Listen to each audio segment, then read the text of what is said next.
আসসালামু আলাইকুম, সবাই কেমন আছেন? আশা করছি সবাই ভালো আছেন। বর্তমান যুগে যোগ্যতা দিয়ে মানুষ বিচার হয় না। বর্তমান যুগে টাকা থাকলে অযোগ্য ব্যক্তিরাও শীর্ষস্থানে থাকে। বর্তমান যুগে সব দিকে কেমন জানি একটা ক্ষমতার লড়াই, কেমন জানি একটা সবাই ক্ষমতার পিছনে ছুটতেছে।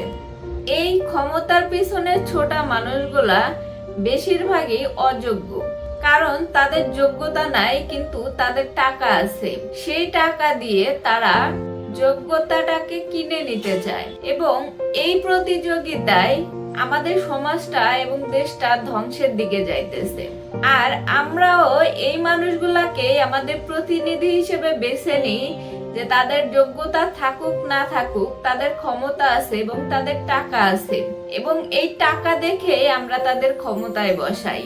আসলে এমন হওয়া উচিত ছিল যে যাদের যোগ্যতা আছে, টাকা না থাকলেও তাদেরকে ক্ষমতায় বসানো।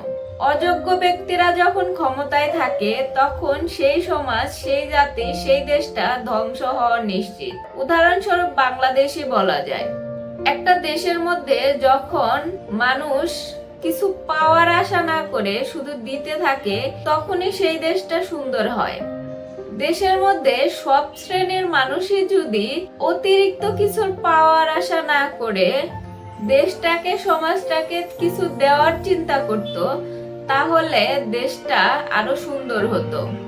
তাই আমাদের উচিত আমাদের নিজ নিজ জায়গা থেকে দেশটার থেকে কিছু পাওয়ার আশা না করে দেশের জন্য কিছু করা এবং সমাজের জন্য, দেশের জন্য যেটা ভালো হবে সেদিকে লক্ষ্য রাখা। শুধু ক্ষমতার লড়াই করে, শুধু ক্ষমতায় যাওয়ার লোভ করে নিজের দেশ, সমাজটাকে ধ্বংস করা উচিত না। আমরা যোগ্য ব্যক্তি দেখে তাদেরকে বাছাই করব। অযোগ্য ব্যক্তিরা যদিও টাকা, ক্ষমতা বা টাকার বড়াই আছে তাদের, তারপরেও তাদেরকে প্রতিনিধি হিসেবে বেছে না নেওয়াটাই ভালো। পরিশেষে সবাই ভালো থাকেন, সুস্থ থাকেন। আল্লাহ হাফেজ।